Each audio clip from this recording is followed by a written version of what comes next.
Bilisan mo na ang pagkain mo, Milana. Ang bagal mong kumain. Toy po, Nanay. Nakakainis. Bakit ka pa kasi nagkaroon ng kapansanan sa pagsasalita? Mabuti na lang maganda ka. Toy po. Tama na nga yung kahihingi mo ng sorry. Bilisan mo na dyan. Opo, Nanay. At pagkatapos mong kumain, iligpit mo ang mga pinggan. Aalis ako. Huwag kang aalis dito sa... Milana! Ate? Kumusta ka? Bakit mag-isa ka? Nasaan si nanay? May... Nanay. Waldo naman. Bigyan mo naman ako kahit konting palugit lang. Pangako, magbabayad ako sa'yo. Nakailang pangako ka na napapako. Hindi ganon ang haba ng pasensya ko. Pangako po talaga. Maghahanap ako ng pera para may pambayad ako sa inyo. Sige. Pero sa oras na hindi ka makapagbayad sa loob ng isang buwan, pasensyahan tayo, Senny, ha? Alam mo naman siguro kung paano ako magalit. Hindi ba? Ay, oo naman Don Romualdo. Naku, maraming salamat po talaga. Nangangako po talaga ako. Magbabayad na po ako sa iyo, Pexman yan. Nangako ka na nag-Pexman. Oh, Charlie, mukhang mag-aal sa balutang ka yata. Ang dami naman ng mga gamit na yan na inilalagay mo sa maleta mo. Parang wala ka ng balak bumalik Medyo matatagalan po kasi ako sa bayan, Inay. May bago na po kasi akong part-time job. Kaya medyo madalang akong uuwi. Ano namang part-time job yan? Malaki bang sasahurin mo? Hindi na po mahalaga yun. Ay nako, kung pumayag ka na sana na tumigil sa pag-aaral mo at sumama sa anak ni Marit sa Japan, di sana, tiba-tiba ako ngayon, pati na rin ikaw. Nay, alam naman natin ang totoong trabaho ng anak ni Aling Marit sa Japan. Hindi po matino ang trabaho niya doon. At ayaw ko pong huminto sa pag-aaral. Hayaan niyo na lang po ako sa bagong part-time job ko. Ay, wala ka talagang balak sabihin sa akin kung magkano ang sahod mo. Ay, siya bahala ka. Basta wag mong kalilimutan. Magbigay ka ng pang-grocery rito sa bahay. Opo, hindi ko naman po nakakalimutang mag-abot. Abay, dapat lang. Ay, siya nga pala. Sinabi ba ni Milana sa'yo ang kailangan ko ng pera? Sinabi niya po sa akin kanina. Pero konti na lang po ang ekstrang pera ko, Nay. Kailangan ko rin pong mag-ipon para sa therapy ni Milana. Ay, therapy na naman. Magsasayang ka lang ng pera. Bakit mo pa ipagagamot yung kapatid mo? Wala namang kasiguraduhan kung gagaling pa yan. Meron, Nay. May diferensya lang naman siya sa pagsasalita. Wala namang ibang komplikasyon. Ay, nako! Nagsasayang ka lang ng oras mo at ng pera mo. At least ho ako, gumagawa ako ng paraan para mapabuti ang kapatid ko. May sinasabi ka ba? Opo, ang sabi ko ho, at least ako, gumagawa ng paraan para mapabuti si Milana. Uy, ewan ko sa'yo. Pare-pareho talaga kayo ng tatay mo. Hayon! Namatay dahil sa katatrabaho para lang dyan sa kapatid mo. Huwag niyong sisihin si Milana, Inay. Kung nag-ingat sana kayo noon, nung ipinagbubuntis niyo siya, baka hindi siya ganyan ngayon. Ay, talagang sasagot-sagot ka na sa akin ngayon, ha? Hoy! Hindi porket nakakapagbigay ka sa akin at nagbibigay ka ng ambag dito sa bahay, may karapatan ka ng bastusin ako! Hindi ko po kayo binabastos, Inay. Nagsasabi lang po ako ng opinyon ko. Masama po ba yun? Uy, oo na! Lalo na kung walang kwenta! Jenny! Labas ka naman dyan, mag-inuman tayo! Ay, Mare! Ay, siya, sige na! Pupuntahan ko na lang kayo dyan! Iinom na naman po kayo, Inay. Wala na talaga kayong ginawa araw-araw kung hindi ang uminom? Ay, at least sa pag-iinom ko, kumiginhawa ang pakiramdam ko. Ay, nako. Ay, siya, mag-iwan ka ng pera bago ka umalis. Hindi niyo man lang ba itatanong kung kailan ako aalis? Ay, bakit ko pa itatanong? Halata namang aalis ka. Puro kayo kadramahan. Abay, nakaka-ibyerna. Diyan ka na, ha? Pupunta ako sa inuman. Umuwi po kagad kayo, Inay. Baka mamaya umagahin na naman kayo sa inuman. Ay, huwag kang mag-alala. Nandyan lang naman ako sa kapitbahay. Kaya walang problema kahit umagahin pa ako. Napaluhan na lamang si Charlie sa inis habang sinusundan ng tingin ang kanyang ina na lumilipat ang bahay upang makipag-inuman. Hindi naman ganoon ang ugali ni Senny noong nabubuhay pa ang kanilang ama. Ngunit nang mamatay ang kanilang ama sa aksidente dahil sa trabaho, biglang nagbago ang ugali ni Senny. Naging magagalitin, sugarol at mapanlait.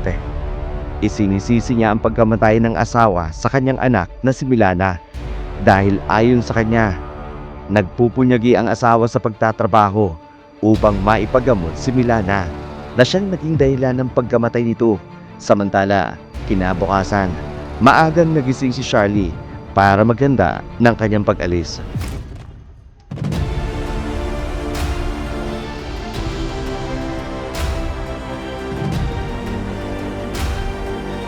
Ate? Ay ka na? Oo, Milana. Pero huwag kang mag-alala. Babalik din naman si ate. Magpapakabait ka ha. Huwag maging pasaway sa nanay. Alam mo naman si nanay. Mainit lagi ang ulo nun. Payagi naman ako. Papakabait kay nanay. Pero, mintan-mintan, galit ka sa akin. Magpasensya na lang natin, Milana. Ganyan talaga siguro kapag tumatanda na. Galit ka sa akin. Kate, nititi niya. Milana, hindi mo kasalanan yun. Aksidente yung nangyari. Wala kang kasalanan. Pero, ate... Tama na yan. Ganito na lang ha. Sabayan mo na lang ako mag-agahan. Tapos, ihahatid mo ko sa labas ng tarangkahan natin para mag-abang ng masasakyan. Sige po. Miss ko yun yung yuto mo, ate. Ano bang gusto mong iluto kong ulam? Ityog at gatat at tinangag. Yun lang naman pala eh. O sige, magluluto na ako ha. Maupo ka lang dyan. Tutuyong nako tayo, ate. Wag na. Kaya na ni ate to. Sige, ate ko, ikaw po, baya, uupo ako dito. Sige, maupo ka lang dyan. Mabilis lang to. Napangiti si Charlie habang pinagmamasdan ang kanyang kapatid na si Milana. 17 taong gulang pa lamang si Milana, ngunit sa kanyang ikinikilos, napaka-inosente pa rin. Napakabait kasi nito at malapit din siya sa kanilang ama, isang bagay na labis niyang ikinalungkot nang mawala ang kanilang tatay. Pagkatapos silang kumain ng agahan, sinamahan siya ni Milana na mag-abang ng tricycle. Pagkaalis ni Charlie, bumalik na rin si Milana sa loob ng kanilang bahay. Baka sa kanyang muka ang lungkot na siya namang bumungad kay Senny.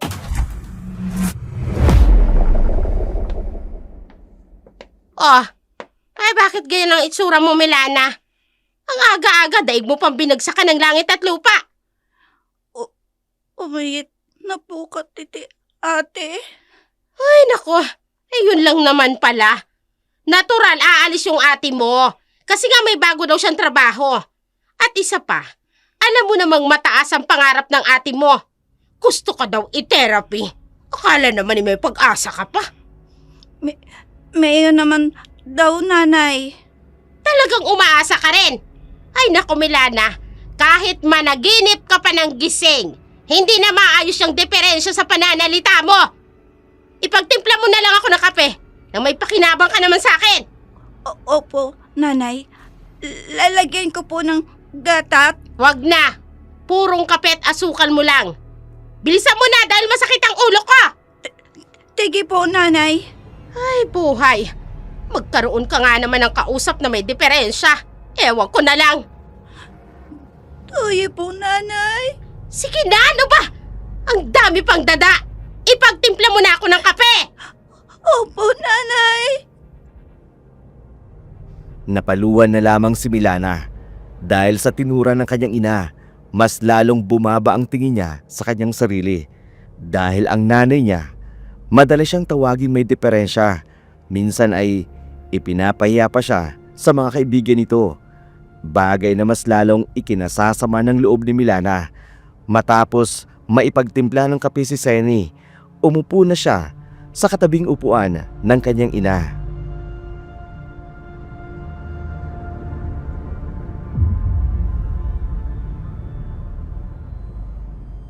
Oh, bakit naupo ka riyan sa katapat ng upuan ko? Gusto ko po, kate, manood ng TV. Katama ka po, nanay. Ayokong manood ng teleserye ngayon dahil ang papangit. Puro na lang agawan ng asawang tema. Kaya pwede ba, pumunta ka na lang doon sa labas. Diligan mo yung mga pananim doon. Magbunot ka na rin ng ligaw na damo. Tigi po, Pwede nanay. ba, Milana? Kapag narito ako sa bahay, huwag mo kong iistorbohin. Mas lalo akong naiinis kapag naririnig ko yung pagiging bulol at utal-utal mong magsalita. Tuyi po, nanay. Hindi ko na po uulitin. Abay, dapat lang. Ang tigas din kasi ng ulo mo eh. Nakakainis. Iyayabat na po ako. Kanina pa sana dapat. Tuyi po ulit. Ay, sumasakit ang ulo ko. Nakakairita na talaga. Bagsak ang balikat ng lumabas ng bahay si Milana. Masakit man, pero wala siyang ibang magawa, kundi lihim na lamang na mapaiyak dahil sa masakit na salitang binibitiwan ng kanyang ina. Samantala, si Charlie naman nakarating na kung saan siya magtatrabaho para sa kanyang part-time job.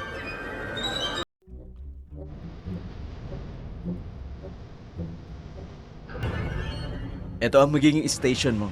Salamat po, sir. Walang anuman. Nakita ko na rin pala ang class schedule kaya ako na mag-a-adjust ng shift mo dito sa store para hindi ka mahirapan. Talaga po? Naku, maraming salamat po talaga. Don't worry. Katulad mo rin ako nung working student ako kaya alam ko ang struggle mo. Naku, sir. Hindi naman po sa nagpapaawa ako. Pero ang totoo po niyan, may kapatid po kasi ako may diferensya sa pagsasalita. Gusto ko pong tulungang maipa-therapy. Ang bait mo naman na kapatid. Ako lang po kasi ang maaasahan niya eh. Wala na po kasi ang tatay namin. Sorry to hear that. Siya nga pala. Nakita ko sa resume mo taga San Carlos ka pala. Opo, sir. Taga roon nga po ako. Bakit po? Taga doon din kasi ang parents ko. Wow, talaga po? Oo. May lupain din kami doon. Minsan bumibisita ako kapag may bakanting oras. Binibisita ko yung uncle ko doon. Siguro, isa kayo sa may kaya sa San Carlos. Di naman, seniority lang. Paano? May iwan na kita dito. Kapag may kailangan kang tanungin mo si Marky. Yung bading po? Oo, huwag kang mag-alala. Mukha lang yung maldita pero mabait yun. Sige po, Sir Premo. Salamat po ulit. You're welcome. Masayang inilibot ni Charlie ang kanyang paningin sa loob ng store na papasukan niya. Agad niyang napansin ang maluwag na espasyo at ang kaaya-ayang ambience na nagbibigay ng modernong pakiramdam. Nahati na ang lugar sa dalawang bahagi para sa take-out at para sa dine-in. Sa bawat section, may nakatalagang 5 empleyado na abala sa kanilang mga ginagawa. Hindi rin nakapagtataka kung bakit kilala at dinarayo ang Primus Cuisine. Malakas ang dating nito bilang isang sikat na store/restaurant na tila ba sa bawat sulok ay maingat na dinisenyo upang makaakit ng mga customer. Matapos niyang masuyong libutin ang buong paligid, tinungo niya ang ikalawang palapag. Doon ay nanatili sa mga in-house na empleyado ng restaurant. Tila isa pang mundo na naghihintay sa kanya.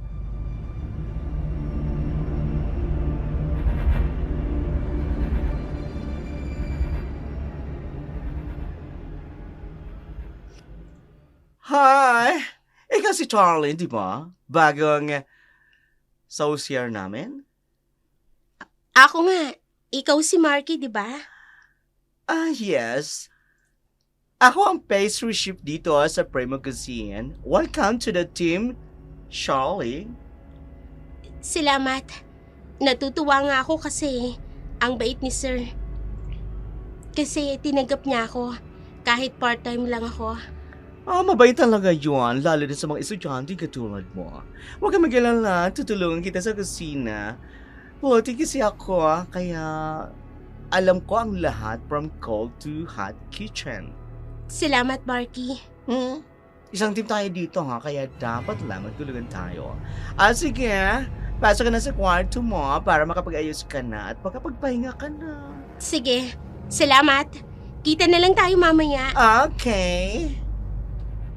Masayang pumasok si Charlie sa loob ng kanyang silid, bagamat medyo maliit ito, hindi niya maiwasang mapangiti. May isang ceiling fan na dahan-dahang umiikot, isang maliit na bedside table at isang double deck na kama. Napansin niya ang ilang gamit na nakapatong sa itaas na bahagi ng kanyang kama, kaya't naisip nitong okupado na iyon. Kaya naman, naupo na siya sa bakanting kama sa ibaba. Habang humihinga ng malalim, tila dama niya ang panibagong simula. Kinuha niya ang kanyang cellphone, agad na tinawagan ang kanyang kapatid, sabik na maibahagi ang kanyang karanasan.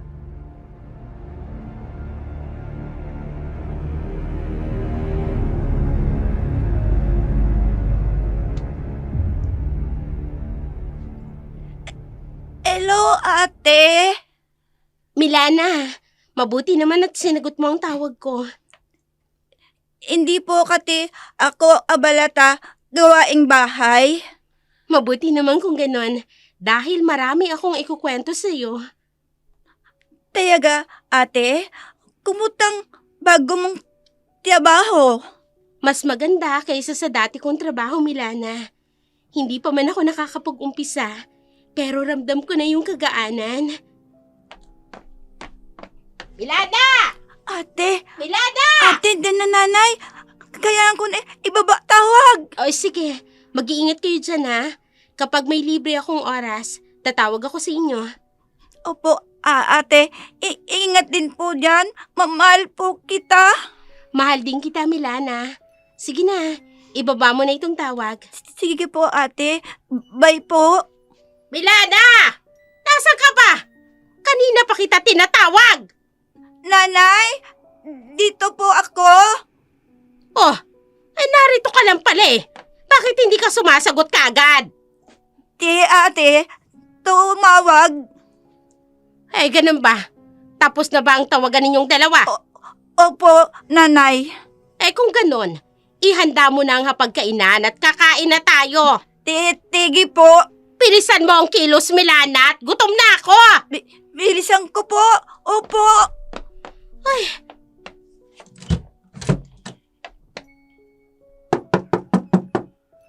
Ano na naman ba yan? Ganitong oras may distorbo pa din. Hoy! Buksan mo muna yung pintuan! Opo, nanay.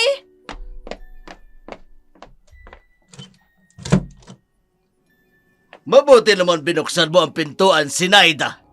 Akala ko pagtataguan mo na naman ako. Sino po kayo? Ha? Milana! Sino yan? Hindi ko po kilala, nanay. Ay, sino ba kasing...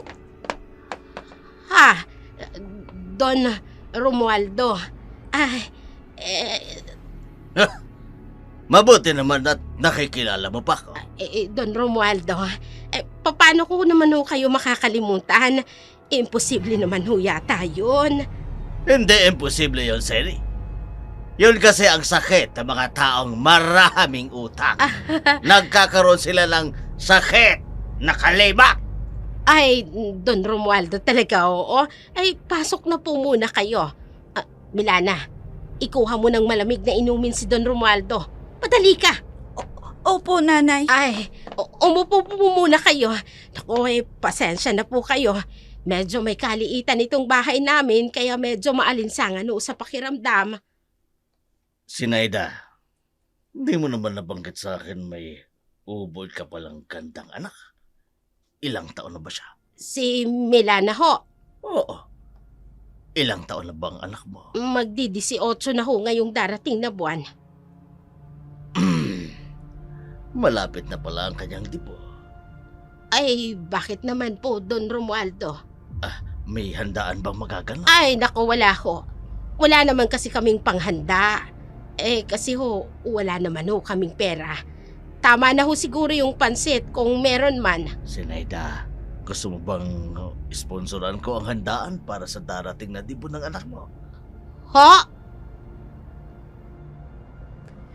Hindi makapaniwala si Seni sa tinura ng matandang Don na si Romualdo. May kakaibang ngisi na naglalaro sa labi nito habang sinisipat ng mabuti ang kabuuan ni Milana. Naabala naman sa ginagawa sa loob ng kusina. Lumipas ang ilang sandali at ang napag-usapan na lamang nila ay ang nalalapit na dibo ni Milana. Isang bagay na pinagtaka ni Seni sapagkat hindi malang nabanggit ni Don ang tungkol sa utang niya. Kinabukasan, bago pa sumikat ang araw, muling pinuntahan ni Don Romualdo si Seni sa kanyang bahay. Ngunit sa pagkakataon na yun, kasama na dapat niya si Milana. May nakalimutan ho ba kayong sabihin sa akin kahapon, Don Romualdo? Oo. Kinapos kasi ako ng oras kahapon. Tungkol ho ba ito sa pagkakautang ko po sa inyo? Seni. Don Romualdo kasi... Seni. Alam ko naman na wala kang pambayad sa akin. At huwag ka na magpaliwanag. Maglolokohan lang tayong dalawa niyan. Don Romualdo, pasensya na po. Ilang Naghahanap naman pasensya po ba yan? talaga ako ng paraan Kaso wala lang po talaga akong mahanap. Huwag kang mag-alala. May naisip akong paraan. Upang hindi ka na mamroblema pa sa pagkakautang mo sa akin. Ay, talaga ho ba? Anong paraan naman ho yun? Ibigay mo sa akin si Milana. Si Milana, Don Romualdo naman, anak ko ho yun Ayaw mo? Madali lang naman akong kausap. Pwede kitang idemanda at sisiguraduhin ko makukulong ka! Don Romualdo, wag naman po ganon. Pero bakit naman po si Milana ang natipuhan ninyo? Meron pa po akong isang panganay na anak. Yun ho, wala pong diferensya yun. Kilala ko ang pangalan mo, Seni. Aaminin ko. Napakaganda rin niya. Pero kasi kumbaga, kung sa puno ugatan na yun. Marunong na yun mga tuwiran at lumalapan. Pero itong si Milal, hilaw at kaya-kaya pang manipulahin. Pero mahihirapan po kayo sa kanya. Kasi nga po may diferensya po sa pananalita. Hindi mo na problema yun, Seni. Mas gusto ko nga yun Tikom lang parati ang bibig niya. O ano? Pumapayag ka ba? Hindi nyo na ho ba ako sisingilin sa pagkakautang ko? Hindi na. Bibigyan pa kita ng pera buwan-buwan. Pera ho. Oo, Seni. Buwan-buwan. O ano? Payag? Deal or no deal? Ay, Ano? hindi. Ano? Hindi pa ho ba? Grasya na ho yung lumalapit. Syempre naman po. Gusto ko po Seni, yun. Yan ang gusto ko sa'yo. Opo, buwan-buwan po. Mukhang pera.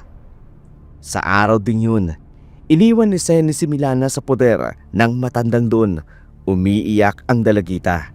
Hindi makapaniwalang ginawa siyang ipagpalit at iwan ng sariling ina sa kamay ng taong pinagkakautangan nito.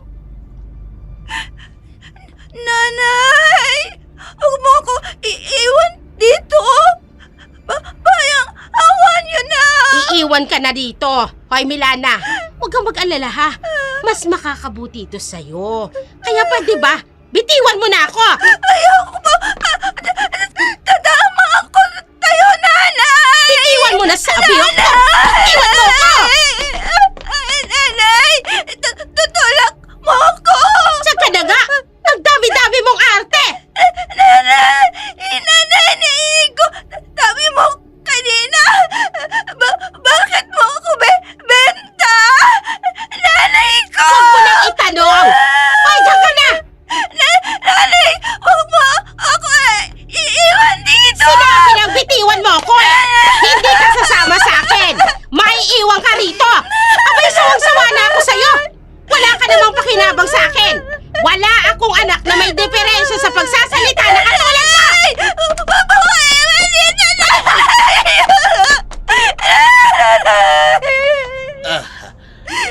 ka na umiyak, Milana.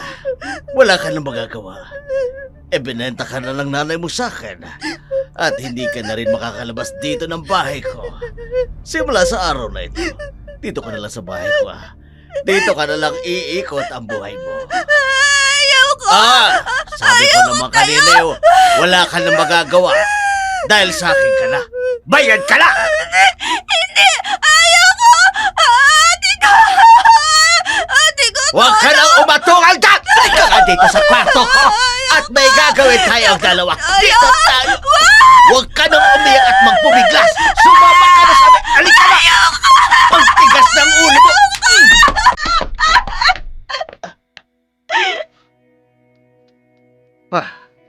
Isang suntok lang pala katapat mo eh.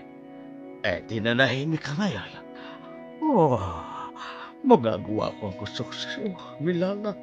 Nagswerte ko. Batang-bata na puti-puti. Sarap! Tangan sa loob ng kanyang silid, iginapos ni Don Romaldo ang kaawa-awang si Milana. Doon niya ipinadama ang kanyang kalupitan, ibinuhos ang kahayupan sa dalagita. Pagkatapos ay iniwan niya itong mag-isa, bihag at sugatan, hindi lamang sa katawan, lalo na sa kalooban. Lumipas ang mga araw at nanatili si Milana sa ganong kalagayan. Kahit anong paraan ang gawin niya upang makatakas, hindi siya makawala sa mapang-abusong kamay ng matandang Don. Samantala, dumating ang araw ng kanyang kaarawan, kaya naman tumawag ang kanyang ating si Charlie.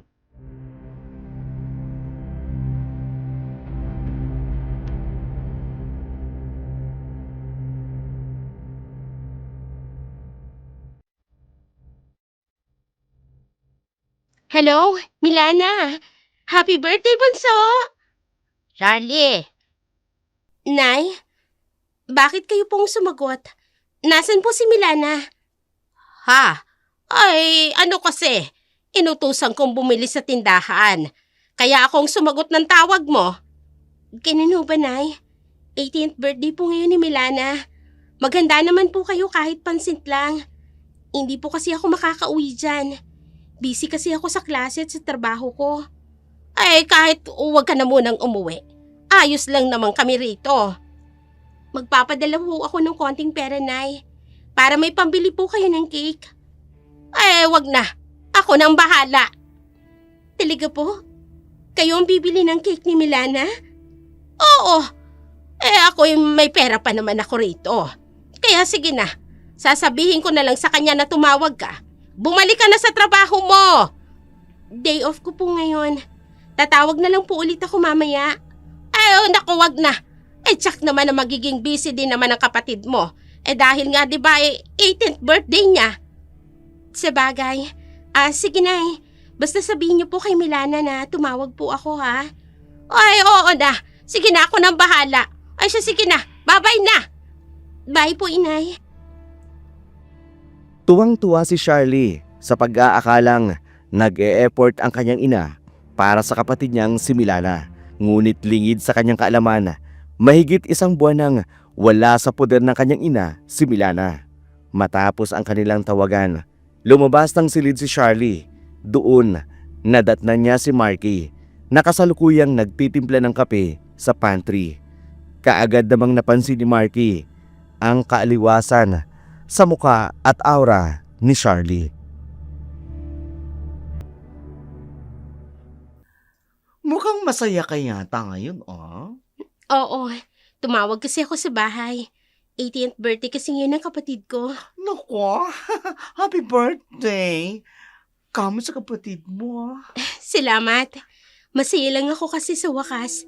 Nag-effort na rin si nanay para sa kapatid ko. Bakit? Di ba, nag-e-effort naman talaga ang mga nanay natin tuwing birthday natin? Ibahin mo yung nanay ko. Okay. May family problem kayo, no? Oo Pero tingin ko, magiging maayos na kami ngayon. Sayang nga, hindi ako makakauwi. Prelims kasi namin Tapos, busy pa dito sa resto. Tama ka dyan. Pero si Sir Premo, uuwi yata ng San Carlos. Talaga? Baka bibisitahin niya mga magulang niya. Baka nga eh. Ay, ang gwapo talaga ni Sir Carlos. Nakaka-o. Uy, ikaw talaga. Ha? Oh, bakit natigilan ka, Charlie? Narinig mo ba yon? Ang alin? Yung tibok ng puso mo. Tibok ng puso ko. Ang ganun, tinatakot mo ako, ha? Wala naman ako naririnig, Pero ang lakas ng pintig ng puso mo. Ay, huwag mo ko takutin dyan, ha? Sa'yo na nga itong kape. Baka mamaya atakihin ako sa nervous ko sa'yo, ha? Pero totoo talaga, Ay, Mikey. kunin mo lang yan, girl. Mabuti pa, magkape ka muna. Para naman magising ang diwa mo. Huwag mong tinatakot. Labis ang pagtataka ni Charlie sapagkat tiyak siyang narinig niya ang malakas na tibok ng puso ni Mikey. Ganun pa man, pinili na lamang niyang magkibit balikata. Inisip na marahil guni-guni niya lamang ang kanyang narinig. Lumipas ang maghapon. Isang text lamang ang natanggap niya mula sa numero ni Milana. Nagsasabing masaya raw ito sa kanyang kaarawan. Naging panatag tuloy ang loob ni Charlie. Naniniwalang nasa mabuting kalagayan ang kanyang kapatid. Ngunit lingid sa kanyang kaalaman, ibang-iba ang tunay na sinapit ni Milana. Nanatili siyang bihag sa kamay ni Don. Palabatin niyo ako dito! Toyong! Palabatin niyo ako dito! Okay ka talaga ng babaeng ito. Bisit! Hey! Sa oras na hindi ka tumahimik dyan, bubusa lang kaya bibig mo! Ayang awa mo na! Palabatin niyo ako dito! Hindi ka ba talaga titigil? Gusto ko na umuwi! Ayoko na tayo! Matamag ka! Bisit ka, ang ingay-ingay mo ah. Alam mo naman, ang mabuti mong gawin dyan sa loob, maligo ka dahil tatabi ako sa'yo mamaya pag tulog na. Awa mo na! Ayoko na! Ayoko na! Wala ka na magagawa, Milana, dahil bayad ka na. E belenta ka na sa'kin na mukhang pera mong ina. Palabatin mo ako dito! Sino naman kaya ang istorbong ito? Ay, Milana! Wag na wag ka magkakamaling lumika ng ingay dyan! Papatayin kita! Tumahimik ka! Sandali lang! Sino ba kasing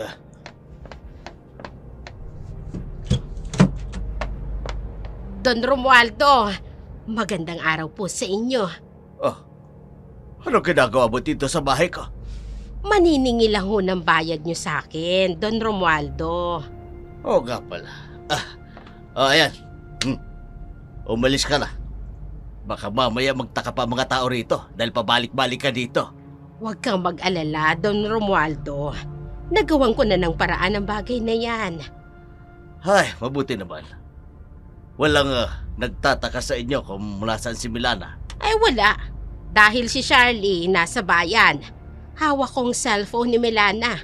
Tinitext ko pa rin siya at nagpapanggap akong si Milana. Ang mga kapitbahay namin, ang pagkakaalam nila, nasa poder ng kamag-anak ko si Milana. Ibang klase ka rin ano. Magaling kang humabil ng kwenta. Siyempre naman, Don Romualdo. Ako pa ba? Sige, diyan ka na. Oh, mukhang may bisita yata kayo, Don Romualdo. Ang pamangkin ko yan. Sige na, Sen. Umalis ka na rito. Ay, sige po. Sa uulitin po. Oo, huwag kang mag-alala. Hindi ako papalya sa pagbibigay ko sa iyo ng pera. Pero sa susunod, huwag kang pupunta dito. O ipapaabot ko na lang sa iyo sa mga tauhan ko. Masusunod, Don Romualdo.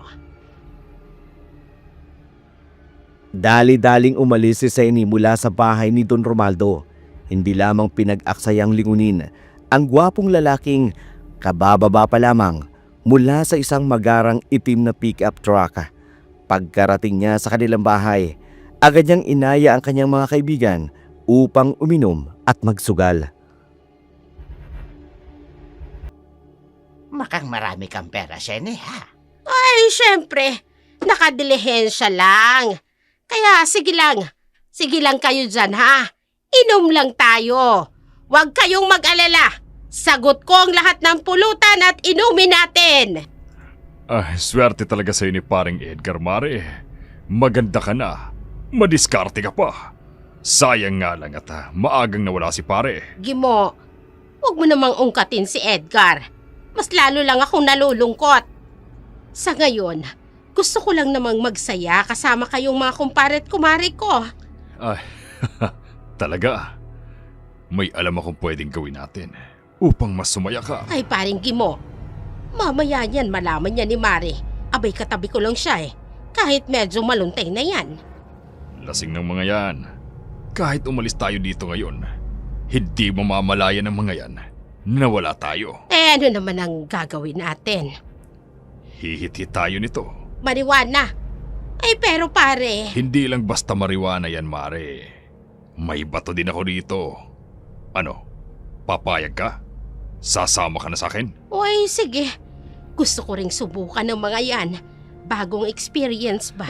Ay, kung ganon, eh tara. Doon tayo sa loob ng bahay nyo. Para walang istorbo. Ay di sige. Tayo na. Pumasok nga sa loob ng bahay sina Seni at Gimo habang naiwan ang iba nilang kainuman. Kasama ng asawa ni Gimo na si Marita sa labas.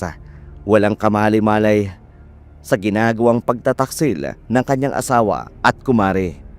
Sa loob ng bahay ni Seni, hindi lamang paghit-hit nang ipinagbabawal ng gamot ang kanilang ginawa, kundi higit pa roon. Kaya naman kinabukasan, gano'n na lamang ang pagkabigla ni Seni nang magising siya.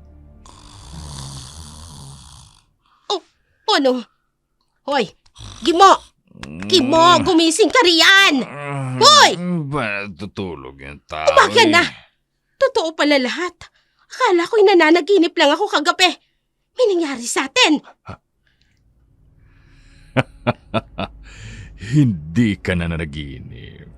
Totoo ang lahat ng yun. Sarap na sarap ka pa nga eh. Ay, buwisit ka. Tumayo ka nga dyan. Umuwi ka na dun sa inyo. Baka mamaya, may makakita sa'yo rito. Ano ba? Huwag kang mag-alala. Tulog pa yun si Marit. Kilala ko ang asawa ko pagdating sa inuman. Hapon na yun gigising. Hindi lang yun ang inaalala ko. Paano kung may nakakita sa'yong lumabas dito sa bahay? Mga kapitbahay, ganon.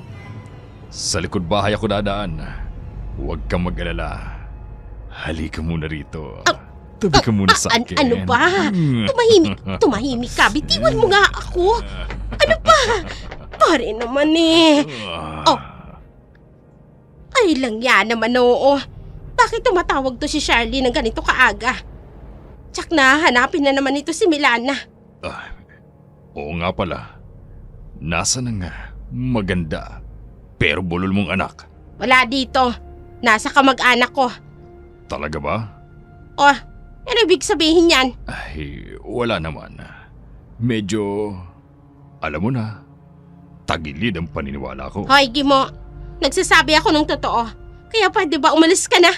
Sige, aalis na ako. Pero babalik ako rito mamayang madaling araw. Bakit naman? Kasi, gagapangin kita. Kaya huwag mong isasara ang pintuan.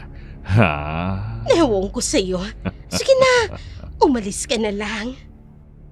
Umalis si Gimo ng umaga na yun, samantalang naiwan si Seni. Pinagmamasdan niya ang walang tigil na pag-ring ng cellphone ni Milana. Nag-aalangan kung sasagutin niya ba ito. Nauubusan na rin siya ng palusot kay Charlie kung bakit palaging wala si Milana tuwing tumatawag ito. Sa huli, napilitan siyang sagutin ang tawag sa pangambang mas lalo lamang magdududa si Charlie kung patuloy niya itong iiwasan.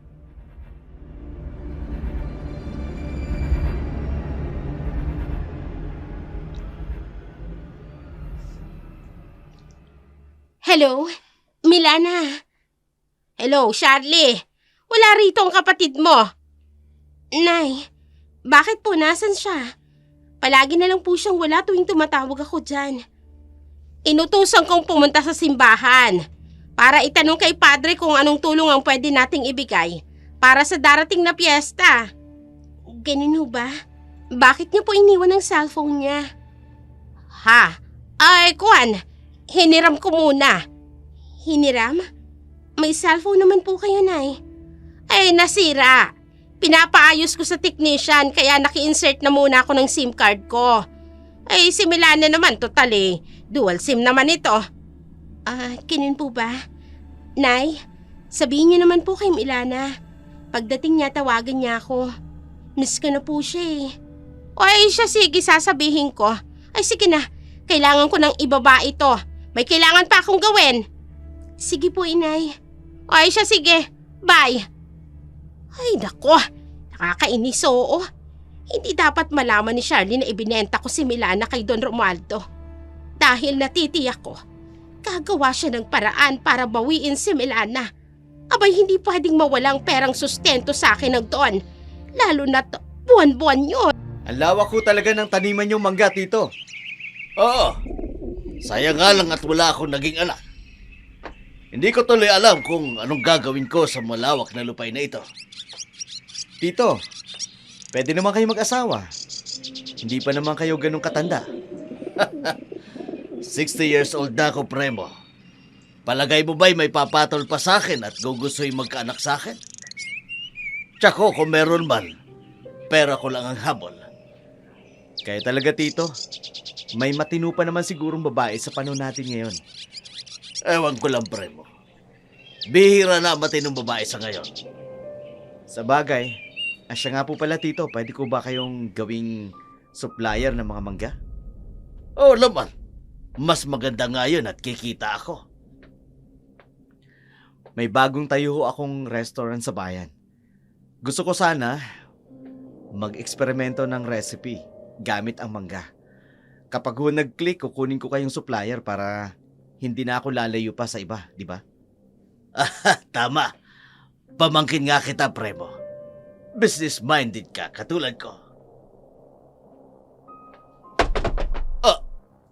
Ano ho yun? Ang lakas ng kalabog na yun, ha? Tito, parang galing ho sa basement ninyo. Wala yun, iho. Huwag mo lang intindihin. Marahil po sa labang iyon. Sigurado ho kayo? Gusto niyo ho ba tingnan natin? Naku, wag na. Kagaya nga ng nasabi ko sa'yo, baka pusa lang. Alam mo naman kasi marami mga ligaw na hayop ang nakakapasok dito sa bahay ko. Kailangan na yata iparenovate. May point po kayo, Tito.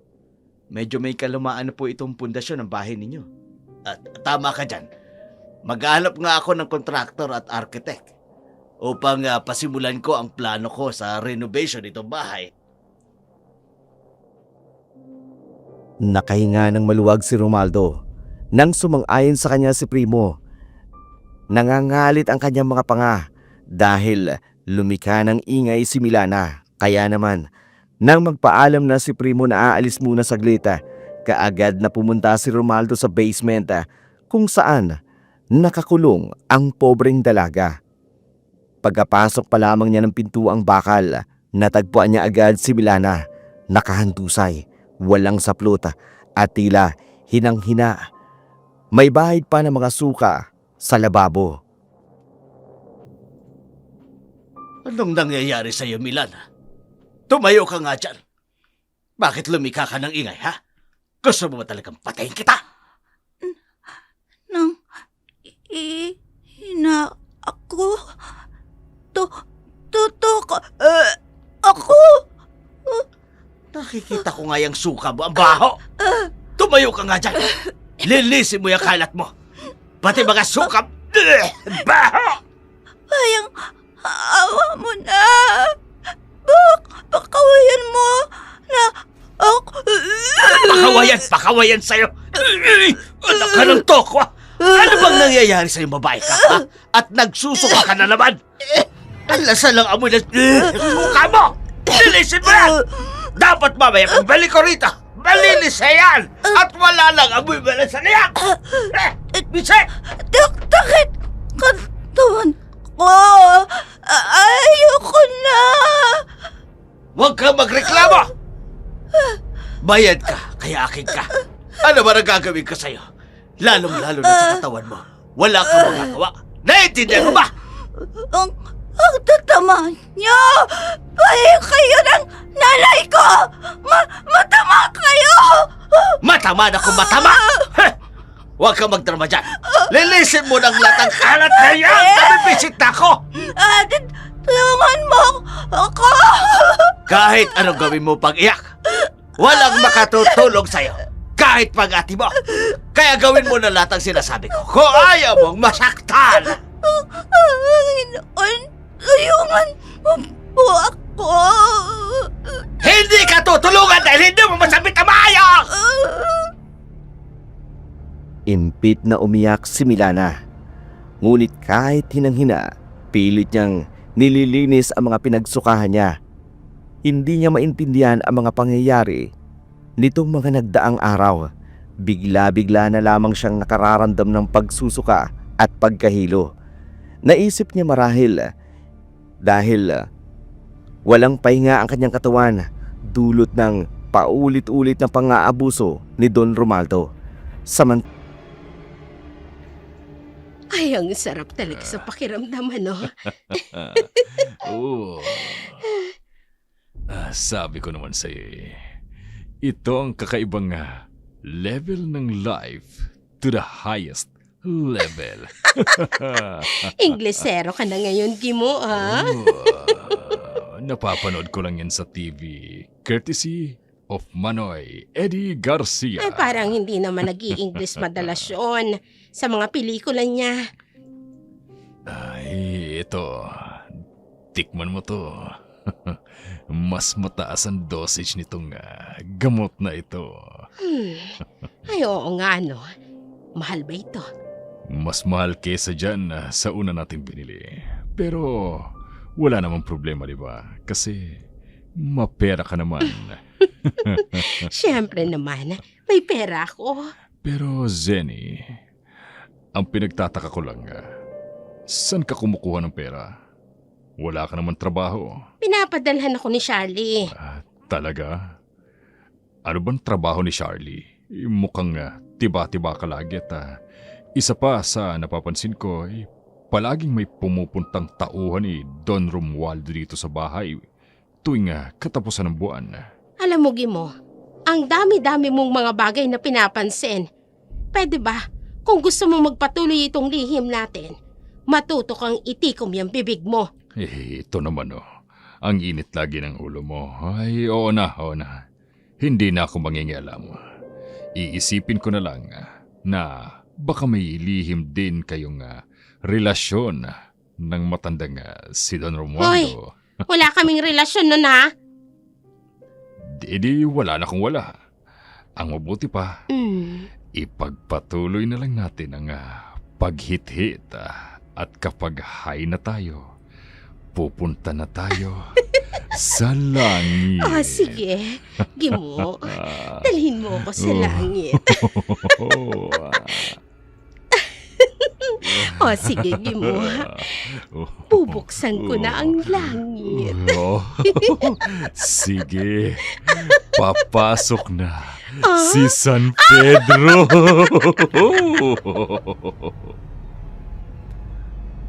Nagpatuloy sa paggamit ng ipinagbabawal na gamot sina Gimo at Seni. Matapos ito, muli na naman nilang isinasagawa ang kanilang kataksilan. Naging ganito na ang nakagawian ng dalawa. Halos lahat ng perang nakukuha ni Seni mula kay Don Romaldo, nauubos lamang sa... Ano bang nangyayari sa'yo? Bakit panay ang suka mo? Hindi ko alam. Ay, pisit naman loo. Paano ako gaganahan yan kung anlansa ng amoy mo? Teka, anong amoy yan? Parang patay na daga. Teka, bakit maraming patay na daga dito? Bakit Bakit ganyan ang itsura nila? Gusto ko na malit dito! Pakawin mo ako! Tumahimik ka ga! Ayoko na dito! Hindi kita pakakawalan dahil bayad ka ga! Ibinenta ka na sa akin ng nanay mo. Kaya makinig ka sa akin. Hindi ka pwedeng umalis sa poder ko! Hindi pwede, ha? O ano, ha? Natiwan mo! Pag ako tuluyan naggalit sa'yo, ha? Hindi lang sakal ang aabutin mo sa akin, Milana! Awa mo! Nagpupumiglas ka pang walang hiya ka, ha?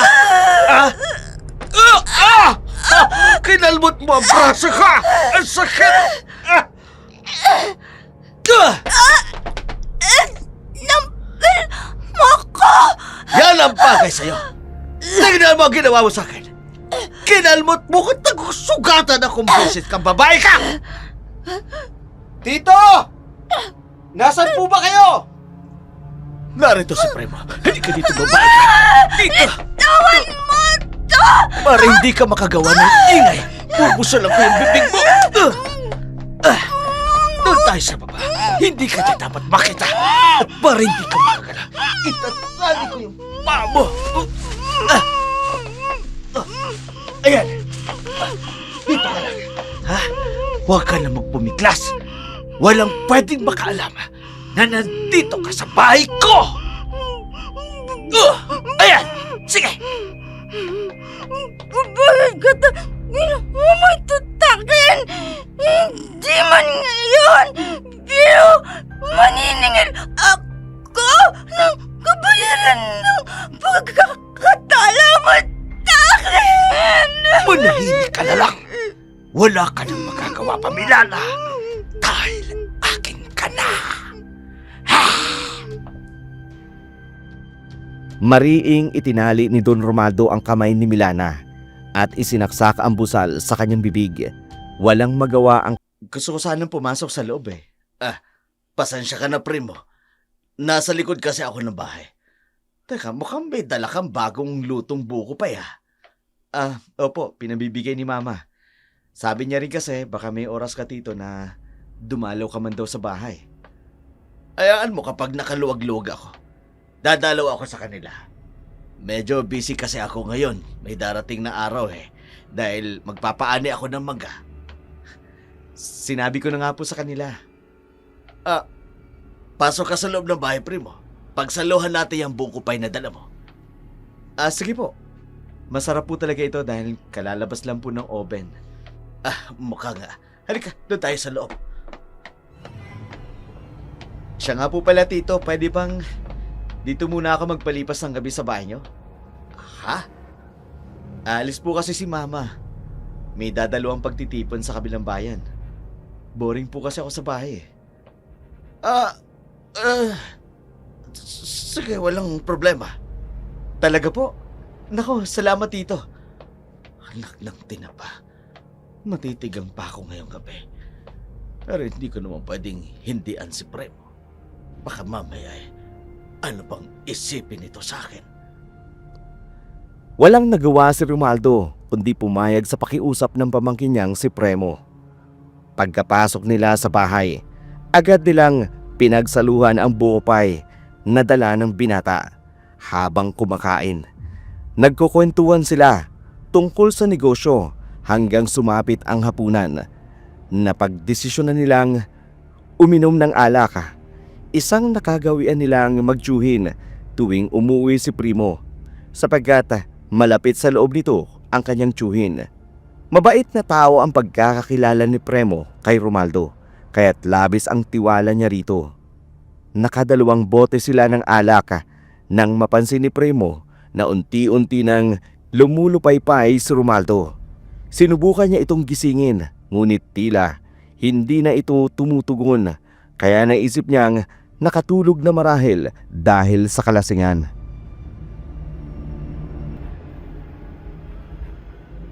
Tito? Nakatulog na yata sa kalasingan si Tito. Sandali nga. Kukuha ako ng unan at kumot. Ano yun? Isang malakas na kalabog. Nanggagaling sa basement. Teka, narinig ko na ang kalabog na yun. Teka, nanggagaling ang malakas na kalabog sa loob ng pinto ang bakal na yan. Anong meron dyan? Lalapitan ko ng dahan-dahan.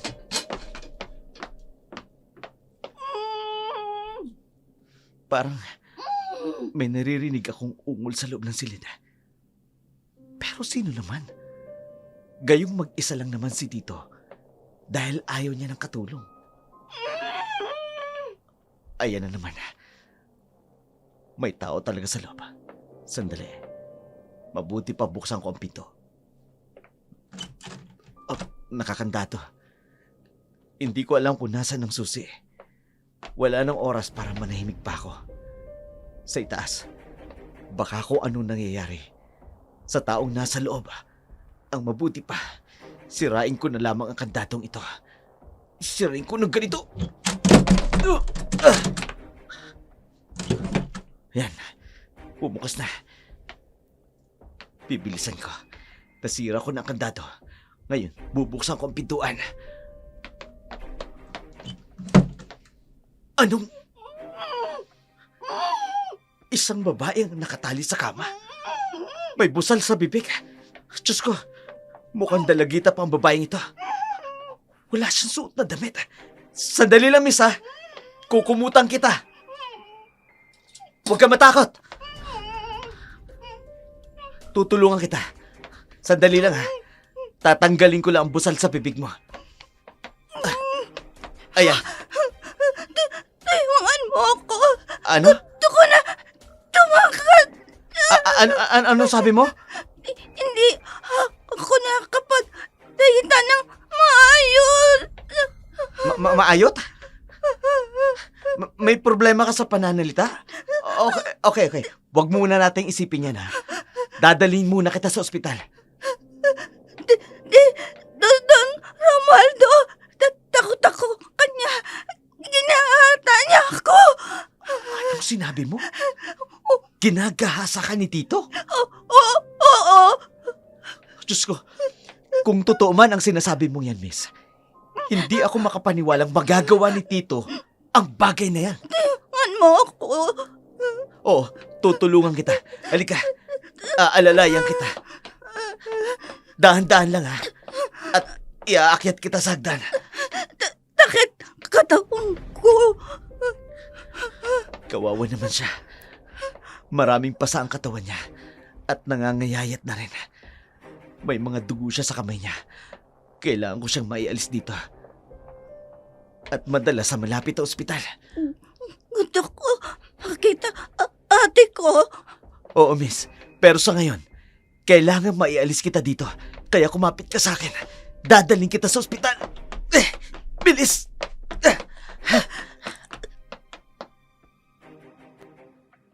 Maingat na inalalayan ni Primo si Milana paakyat ng hagdan. Dinig niya ang malalim at hapong paghinga ng kaawa-awang dalaga. Halata ang panghihina nito at kitang-kita sa katawan ang maraming pasa at galos, pati na ang nangingitim na mga paa at kamay at latay sa liig, mga bakas ng pananakal at gapos. Pagkarating nila sa sala, bumungad sa kanila ang tulog na si Romualdo. Kaagad na dinala ni Premo si Milana sa labas ng bahay. Nalang sasakyan ko sa garahe.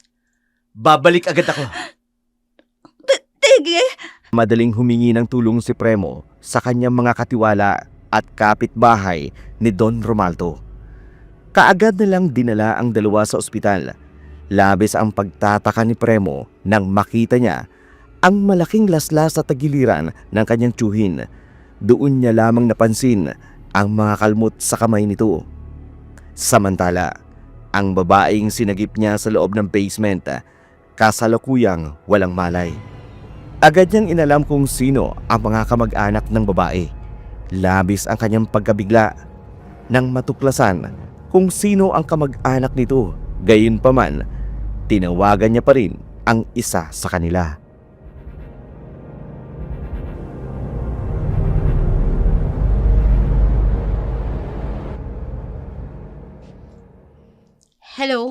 Sir, napatawag po kayo.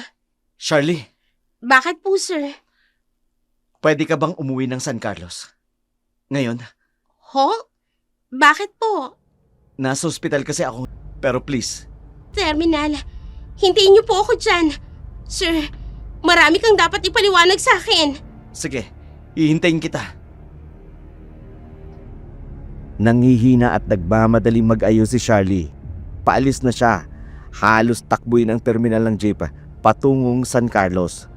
Naaabutin ng higit 2 oras ang biyahe, ngunit wala siyang pakialam. Ang tanging nais niya lamang makarating sa pampublikong ospital ng San Carlos at malaman ang tunay na lagay ni Milana. At maintindihan kung paano ito napunta sa ganong sitwasyon. Lumipas ang ilang oras, tuluyan na siyang nakarating sa ospital. Kaagad naman siyang sinalubong ni Primo na may magulong itsura at halatang puyat at litong-lito. Ang sabi ng doktor, buntis ang kapatid ko. At kailangan niyang i-confine dito sa ospital dahil sa mga tinamo niyang sugat at kung ano-ano pa. Diyos ko. Ngayon, sir, sagutin mo ako.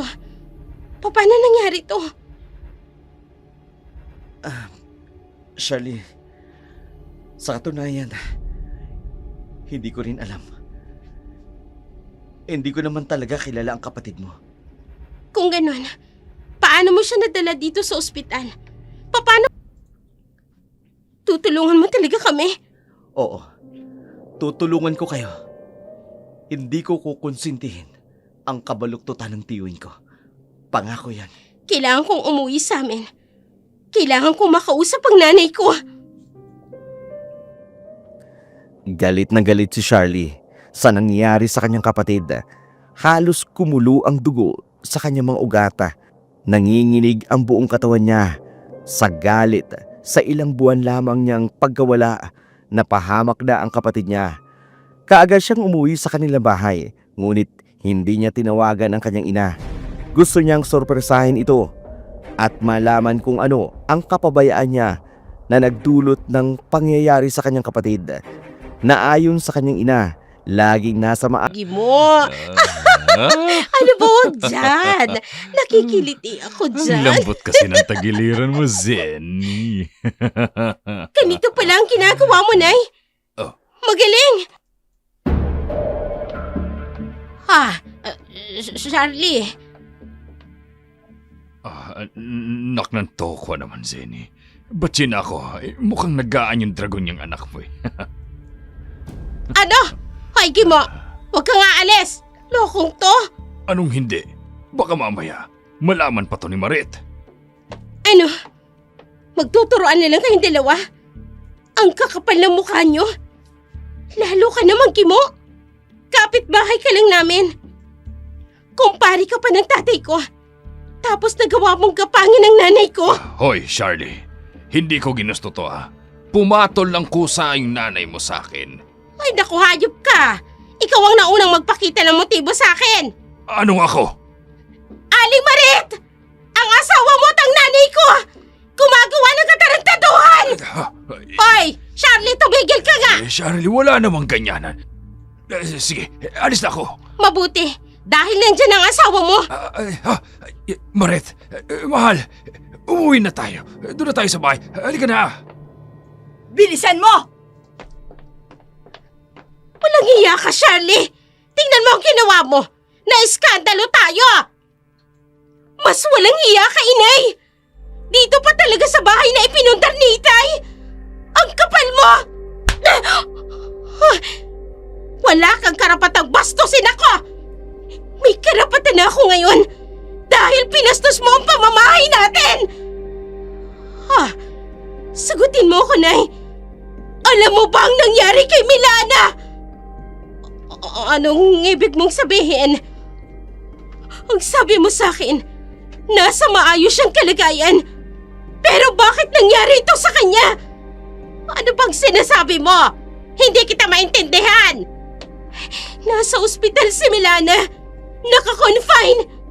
Buntis at muntik nang mamatay. Ano? Ngayon, sagutin mo ako. Paano humantong sa ganito ang lahat, Nay? Hindi ko alam. Hindi ko alam. Pistado na kita, Inay. Ang kailangan ko na lang, klarifikasyon mula sa'yo.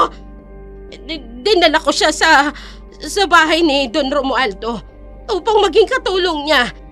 Dahil naghahanap siya ng katulong. Nay naman, kaya nga ako nagtatrabaho. Kahit hirap na ako. Tapos ito lang ang gagawin mo. Tapos ikaw anong ginagawa mo? Nangangabit at nagdodroga! Ay, tama na, Charlie. Wala naman akong kasalanan. Kailangan ko ng pera. Wala na akong pangtustos dito sa bahay. Sa sarili ko. Ay, isa pa, may mga utang tayo. Utang mo lang yun, ay. Dahil kinastos mo lang naman yun sa lahat ng luho mo. Tapos ngayon, idinadamay mo pang kapatid ko? Anong klaseng ina ka? Abay, sumusobra ka na, ha? Ikaw ang sumusobra, Nay! Sa oras na may mangyari kay Milana, baka makalimutan kong nanay kita! Charlie! Labis ang galit ni Charlie sa kanyang ina. Halos sabay-sabay ang mga revelasyon na kanyang natuklasan. Kaya't sa mga oras na yun, nagpasya na siyang lumabas ng kanilang bahay at muling bumalik sa ospital. Wala na siyang pakialam kahit dinig na dinig pa niya ang pag-aaway ni Marit at Gimo. Pagkarating niya sa ospital, kaagad siyang sinalubong ng nurse at nagsabing gising na raw si Milana. Agad siyang nagmadali at nagtungo sa silid nito. Milana, kapatid ko, mabuti naman at kising ka na. Ate ko? Dito ka na? Oo, narito na ako. Pasensya ka na, ha. Wala ako ng mga oras na kailangan mo ng tulong ko. Akala ko kasi nasa maayos kang kalagayan sa piling ni Nanay. Bibenta niya ako, ate. Pinenta ka ni Nanay, Don Romualdo. Opo. Sabi ni Don Romualdo, kapayit ako ng utang ni Nanay at bibigyan pa ng peya ni Don Romualdo buwan-buwan. Hayop sila! Sinasabi ko na nga ba, magbabayad sila sa ginawa nilang yun sa'yo, Milana. Ate, bago ako nawayan ng malay, may nangyari. Bigla kong tinugod Don Romualdo. Tapos niyat-yat ko tagiliran. Humaba mga kuko ko, ate.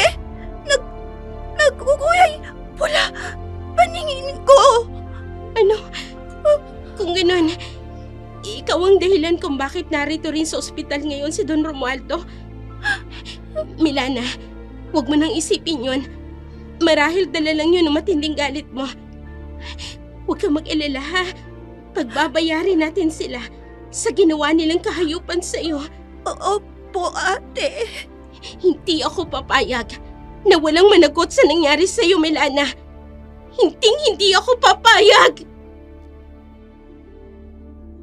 Sa galit ni Charlie, dahil sa nangyari, ramdam niya ang kakaibang daloy ng dugo sa kanyang kaugatan na tila ba sasabog siya sa galit, lalo na sa kanyang mga nalaman ng araw na yun. Muli siyang bumalik sa kanilang bahay. Pero ng mga oras na yun, hindi siya nag-iisang umuwi sa kanilang bahay. May kasama siyang lalaki. Gulat pa ang kanyang ina nang makita ang mga taong kasama niya.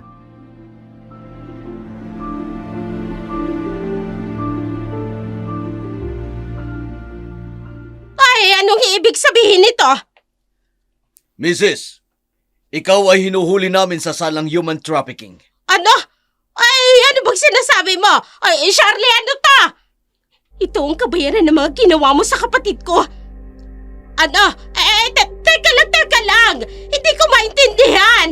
Mrs., kayo ay inaaresto sa paglabag sa Republic Act No. 9208 at inaamyendahan ng Republic Act 10364 o mas kilala bilang Expanded Anti-Trafficking in Person Act of 2012.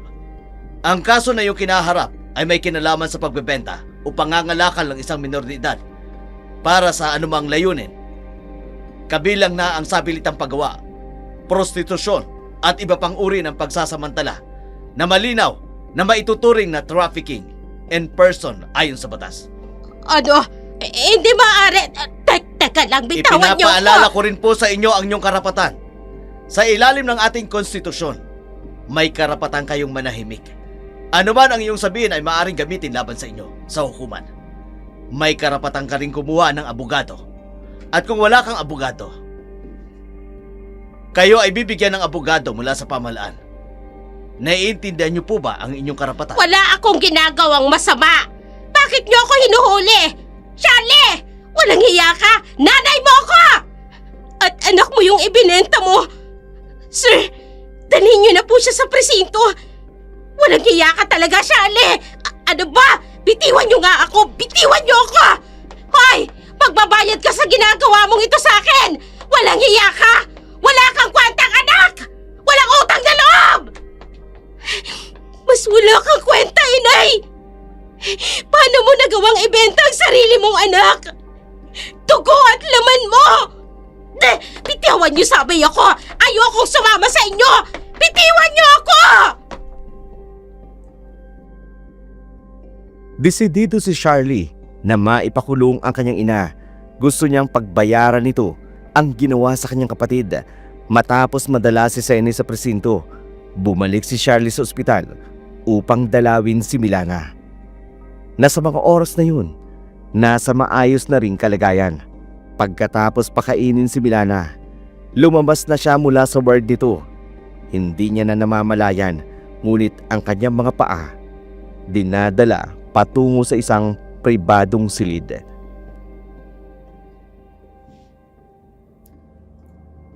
Shirley, Kilala mo pala ako, Don Romualdo. Mabuti naman. lumayo ka sa akin. Umalis ka dito. Bakit? Natatakot ka ba sa multo ng kasalanan mo? Ang kapatid mo, sinalaki niya ako. Hindi siya ordinaryong tao. Nakita ko, naging isa siyang halimaw. Sino sa tingin mo ang masalimaw? Ang isang kaawa-awang tao na walang laban?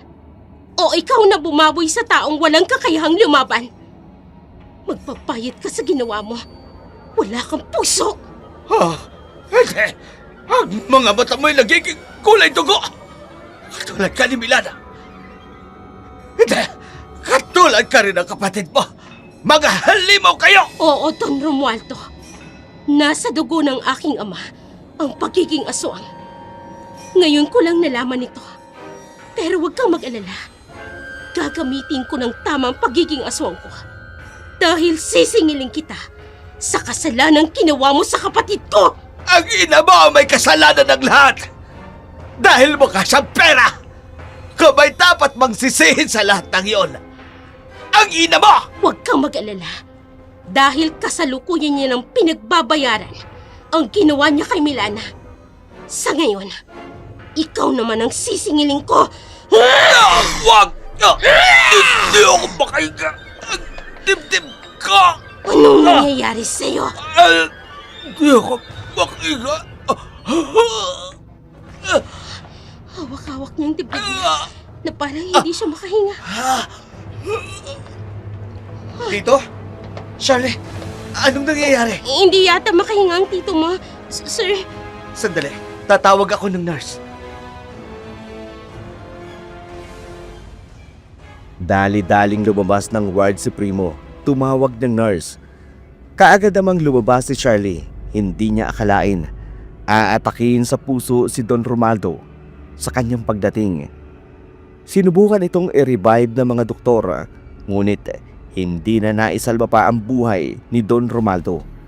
kaagad din itong dinala sa kanilang bahay upang paglamayan. Hindi na nagtanong pa si Premo kung ano ang nangyari ng araw na yun na pumunta siya sa silid ni Don Romaldo. Marahil naiintindihan na ng binata ang sitwasyon batay sa malaking kasalanang nagawa ng kanyang tiyuhin sa kapatid niyang si Milana. Nailibing na si Tito. Ganun ho ba? Oo. Gusto ko sanang kausapin ka tungkol sa nangyari. Huwag na, sir. Wala na ang tiyuhin mo. Hindi naman siya nakulong. Pero wala na siya. Patay na. Wala ka namang kasalanan sa amin. Ang tiyuhin mo ang may pagkakasala. Alam ko naman yan. Pero, humihingi pa rin ako ng kapatawaran dahil sa nagawa ng tito ko. Huwag na ho natin pag-usapan pa yon. Siya nga pala, Charlie. Napag-usapan namin ng mga magulang ko na ilipat sa pangalan ng kapatid mo ang lahat ng ari-arian ni Tito Romaldo. Ano? At bakit? Hindi kami nagpapasuhol, sir. Hindi ito suhol, Charlie. Buntis ang kapatid mo. Anak ni Tito Romaldo. At bilang walang tagapagmana si Tito, nararapat lamang na ibigay ang lahat ng kayamanan niya sa lehitimong tagapagmana niya. Ang pinsan ko ang dinadala niya ngayon. Sa bagay, may punto ka. Kakausapin ko ang abogado namin upang legal na maisaayos ang lahat ng dokumentong kailangan upang mailipat sa pangalan ng kapatid mo ang lahat ng ari-arian ni Tito. Salamat, Primo. Salamat at hindi ka katulad ng tiyuhin mo. Hindi ako kasing sama ng tito ko, Charlie. At ayokong sundan ang yapak niya. Hanggat maaari, gusto kong ituwid ang lahat ng pagkakamaling nagawa niya. Lalo na sa iyong kapatid. Salamat, Primo. Katulad ng sinabi ni Premo, kinausap nga sila ng abogado nito, ngunit inilipat ang mga ari-arian ni Don Romaldo kay Milana at sa magiging anak nito. Mabigat man sa loob ni Milana na tanggapin ang nangyari sa kanya, patuloy naman siyang ginagabayan ni Charlie upang malampasan ang lahat ng trauma na dinanas niya sa kamay ng kanyang ina at ni Don Romaldo. Ate, salamat. Tinama mo ako magtimba. Kailangan natin ang tulong ng Panginoon, Milana, upang mawala sa atin ang sumpang dumadaloy sa mga dugo natin. Mawawala pa kaya pagiging atwang natin? Manalig lang tayo, Milana. Makakahanap din tayo ng taong tutulong sa atin.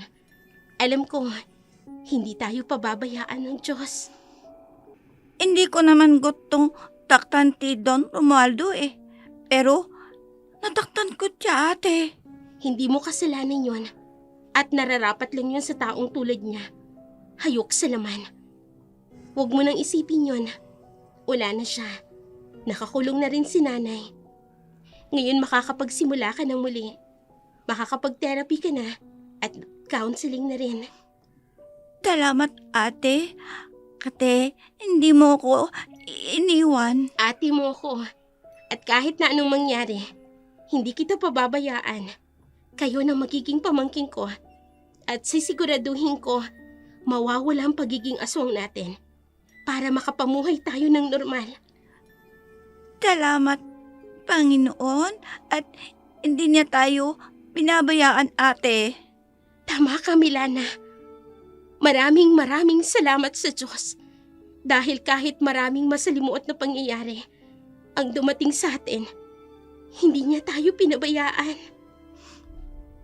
Pipilitin ko tanggapin ang bata tatyang ko, ate. Kahit bunga siya ng panggagahal sa akin. Alam ko magiging isa kang mabuting ina, Milana. Naniniwala ako. Hindi ako magiging tulad ni nanay, ate. Bebenta ako kapalit pera. Naging malungkot man ang kapalaran ni Milana sa kamay ng kanyang sariling ina. Hindi niya inaasahan na sisirain nito ang kanyang pagkatao. Sinikap niyang maging mabuting ina ang kanyang anak at sa bawat araw na lumipas, pinunan niya ang pagmamahal at pag-aaruga kahit pa ito ay bunga ng panggagahasa ni Don Romualdo sa kanya. Lumipas ang mga taon. Sa tulong ng therapy at suporta ni Charlie, muling nabuo ang tiwala at lakas sa loob ni Milana. Si Charlie ay nagtagumpay sa kanyang sariling karera, samantalang si Seni pinagbayaran ang kanyang kasalanan sa pamamagitan ng pagkakakulong. Sa kabila ng lahat ng pinagdaanan, si Milana nanatiling matatag. Naging simbolo ng pag-asa. Pinatunayan na kahit gaano kasakit ang nakaraan, may kakayanan tayong bumangon at magsimulang muli. Mga kaibigan, hanggang dito na lamang po ang ating dula sa araw na ito. Kung kayo man po ay may mga kwentong nais namin isadula, maaaring ipadala sa aming Gmail account bsproduction103@gmail.com. Maraming salamat po.